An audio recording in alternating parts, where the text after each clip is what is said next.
Well, hello and welcome back. My name is Mitchell Anderson. I'm the lead minister here at St. Paul's United Church, and we're continuing in our series of videos through Lent, each week looking at a different line from a new creed on what we are called to do together as the church. This week, we're looking at to love and serve others. And I have Ayden with me to help us explore what it means to love and serve others. Hi, Mitchell. So for those of you who don't know me, my name's Ayden Cummins. I'm a 20-year-old University of Saskatchewan Edwards School of Business student. I've been going to St. Paul's for about, I think it's been about 6 years. I was about 14. I can't remember exactly. Before that, I had gone to Clovette United Church, close to my hometown, and been there for many years. I think it was 10 or 12 years there. And so I grown up with the United faith, and my brother has been impacted greatly by it and is choosing to go down this career path. So it's been a very unique presence, especially coming to St. Paul's. So been very thankful every day with St. Paul's. Yeah, we're so glad to have your whole family to be members of our church, and we're so grateful to have you joining us today, Ayden. For folks who don't know, I'm a graduate of the Edwards School of Business, so there's a soft spot in my heart for other Edwards folks. So we can all celebrate that.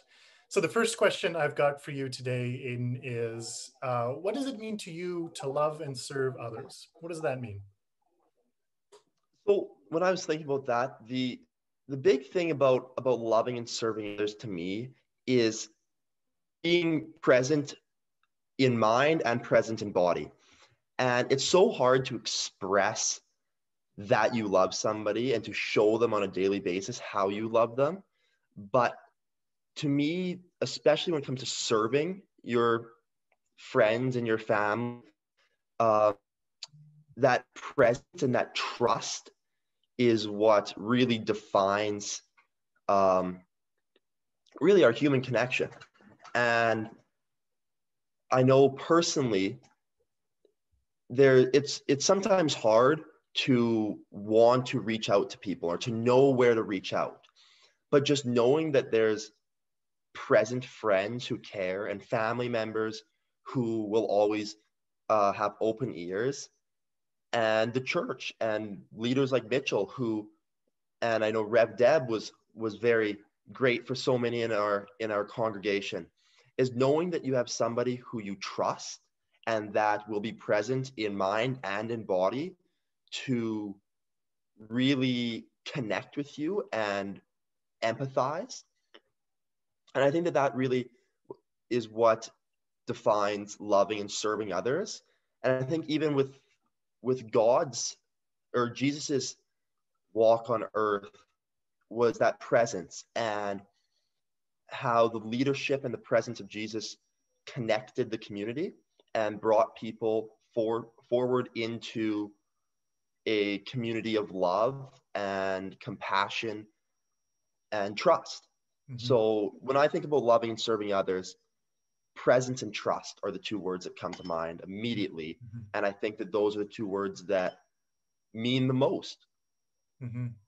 You know, Jesus's ministry really in a lot of ways was about that crossing boundaries to bring connections of love with all kinds of people. And if you think of his first followers, you have teenagers, you have fishers from small villages, you have tax collectors who are some of the most hated people in society. As he was dying on the cross, he welcomed a Roman soldier into the community of the church. There was sex workers, there were elderly women who were widowed, there were all kinds of people, rich and poor, sort of insiders and outsiders of society, and he brought them all together.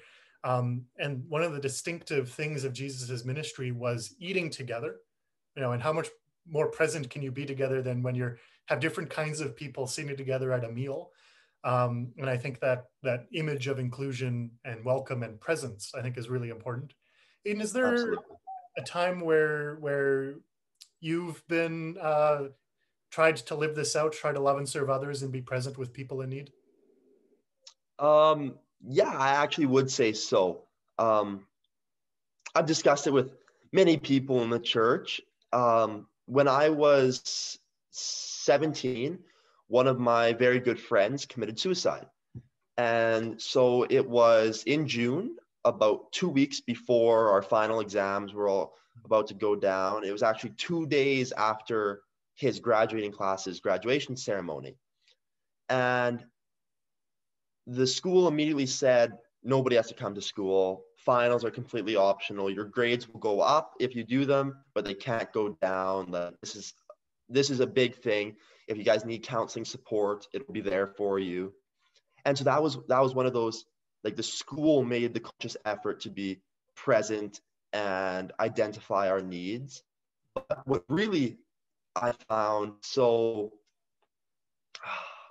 fulfilling and so touching to me was that the next day, so Zach had passed away on a Tuesday, and Wednesday, despite no contact between any of us about what our plans were for the day, there was probably 30 of our grade 11 and 12s. There was about 60 of us in total, and about 30 of us showed up to school completely on our own accord, just because we knew we should, and to be present for each other and to go and connect and to give hugs.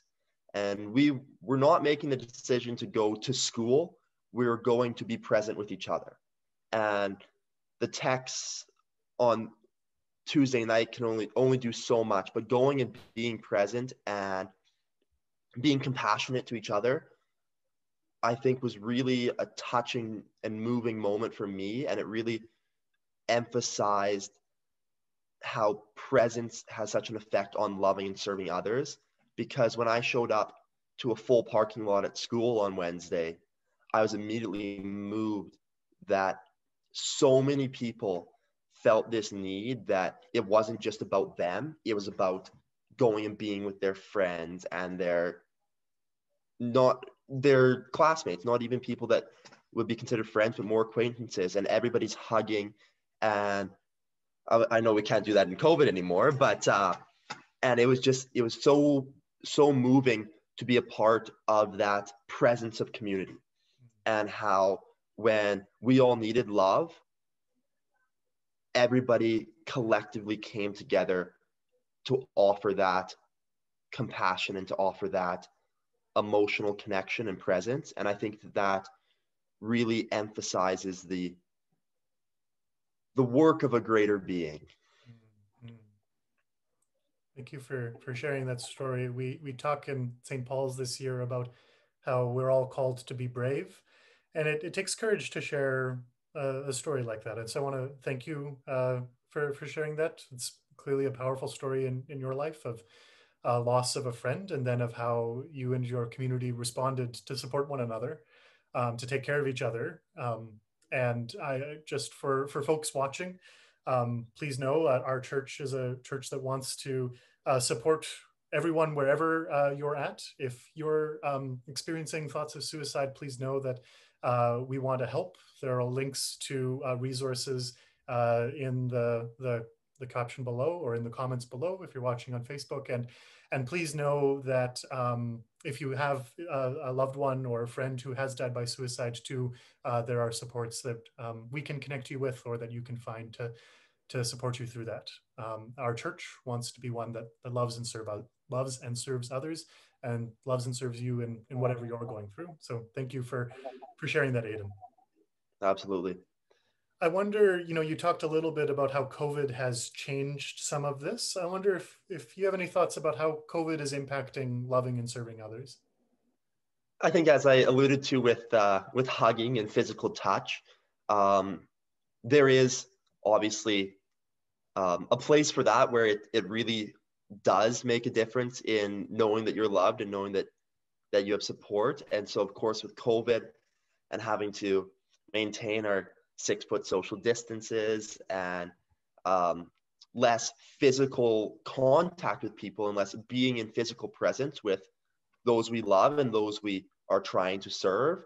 The big thing I think that has made this year so much easier on many people is the globalized internet connection, and knowing that even though grandma might be 6 hours away, she's only 6 seconds of clicking on your computer away. Mm. And so with COVID and being present and having that connection, I think the big thing that really defines it is the effort, and making a conscious effort to show that you are still thinking about somebody despite everything that's going on around in the world. Make the conscious effort that they know you are there to talk at any time. And I think that really, to so many people, levels in that presence is that although we might not be able to get together at school and give each other hugs, or get together at church and in our community and give each other hugs, knowing that everybody's just one click away, I think is one of the things that really has made the past year so much more easier to navigate for so many people, because we can still be present with each other, although not in the same way as we used to be. Yeah, so really, I think, yeah, I think the big thing that has changed is that we need to make more effort, and that you're not bumping into everybody at church anymore. You're not bumping into people or doing your Sunday coffee at the same place.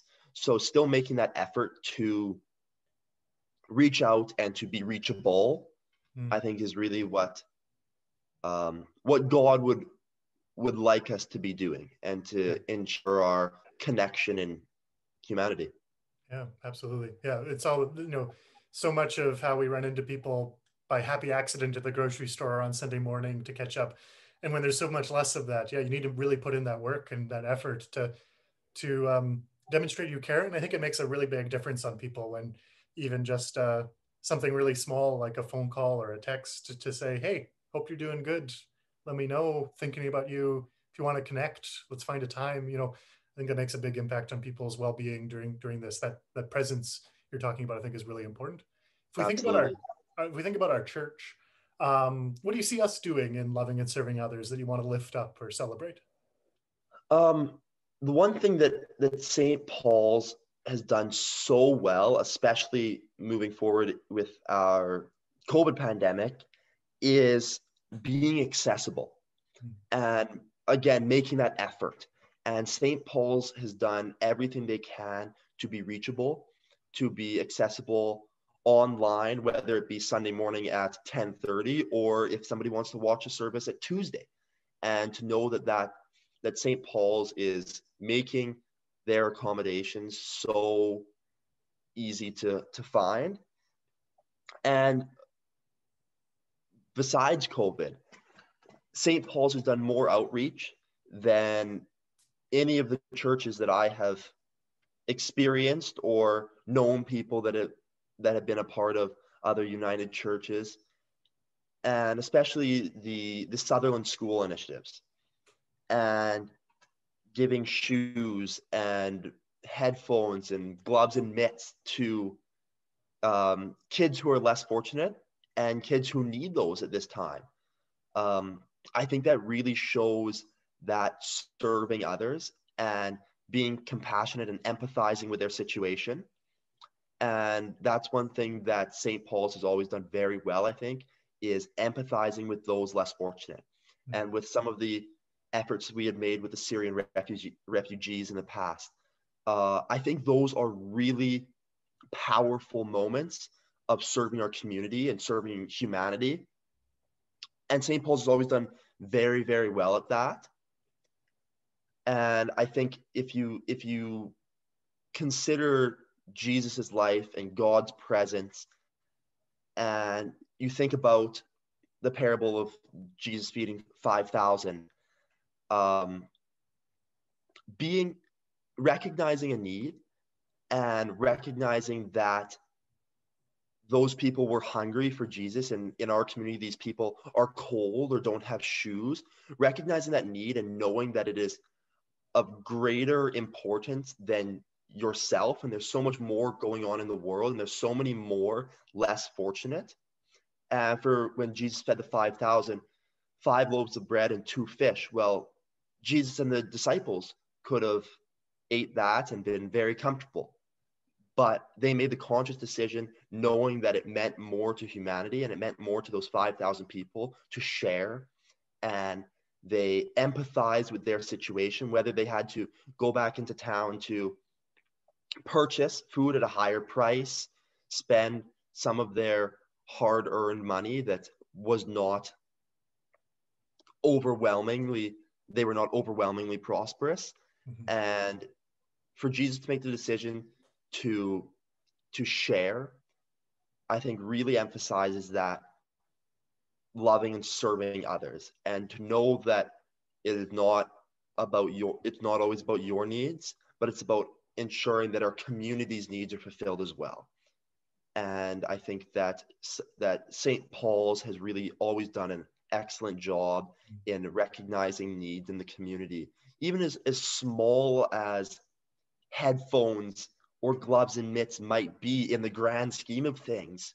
It still does make a difference. Yeah. And St. Paul's has always done a very, very good job at identifying needs and trying to make a difference in our community. Mm-hmm. There's a line in Philippians chapter 2 where Paul tells us to have the same mind of Christ and regard others as more important than ourselves. And I think that's just the what I'm hearing you say, and what I think I see in lots of ways that you're trying to live in. And so I want to thank you for being a role model for all of us at St. Paul's, for helping all of us learn a little bit about loving and serving others. And thank you for being brave this week and stepping forward and sharing some of your stories, both personal as well as your witness of our church. I hope this helps all of us this season of Lent to know that we all are called to love and serve others. Thank you. Well, thank you, Mitchell. I really appreciate the opportunity to come and speak with you this morning. And I'm always willing to have open conversations. So thank you very much. Well, thank you.